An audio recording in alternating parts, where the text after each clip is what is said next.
Hello, আমি Nabanita. Welcome to my winter glowing skin care series and this is episode 2। তো আজকে আমি তোমাদের সাথে এই ডিটক্স ওয়াটারের রেসিপিটা শেয়ার করব। আমি জানি তোমরা অনেকেই জানো, তবুও আমি কিভাবে তৈরি করি সেটাই তোমাদের সাথে শেয়ার করব। অনেকে তো অনেক কিছু ইনগ্রিডিয়েন্টস দিয়ে তৈরি করে। তো আমি এখানে নিয়ে নিয়েছি বিট, গাজর, হলুদ, শসা, আদা, পুদিনা পাতা আর হচ্ছে লেমন। আর এটা বানানোর জন্য বিট, গাজর বা শসা এই জিনিসগুলো কিন্তু খুবই পাতলা পাতলা করে স্লাইস করে কাটবে, ভীষণই পাতলা করে কাটবে। তো আমি এখানে একটা জার নিয়ে নিয়েছি যেটাতে প্রায় 2 লিটারের কাছাকাছি জল ধরে। ওকে, এবার আমি তোমাদের বলি যে ডিটক্স ওয়াটারের বেনিফিটটা কি। আমাদের স্কিনে কিন্তু হাইড্রেশন বুস্ট করে, আমাদের ওয়েট ম্যানেজমেন্টে সাহায্য করে, ডাইজেশনের সাহায্য করে, আর আমাদের শরীরে কিন্তু এনার্জি বুস্ট করে।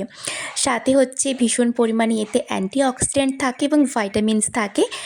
এছাড়াও আমাদের হেলথ এবং ক্লিয়ার স্কিনের জন্য কিন্তু ডিটক্স ওয়াটার ভীষণ ভীষণ কিন্তু উপকার। যা কিছু আমি কেটে রেখেছিলাম সেগুলো এক এক করে আমি জলের মধ্যে দিয়ে দিয়েছি। এবার আমার বানানো হয়ে গিয়েছে, একদম ইজি প্রসেস। এখন আমি এটাকে ফ্রিজের মধ্যে রেখে দেবো ওভারনাইট। পরের দিন সকালবেলা বের করে সারা দিনে আমি অল্প অল্প করে খেতে থাকবো। টানা 1 মাস খাওয়ার পর তোমরা রেজাল্টটা নিজের হাতেই দেখতে পাবে। ওই যে আবারও আমি একটা কথা বলবো, বাইরে থেকে স্কিন সুন্দর করার চেষ্টা না করে ভেতর থেকে সুন্দর করো। ওকে, তো আজ আসি, আবার দেখা হবে নেক্সট এপিসোডে।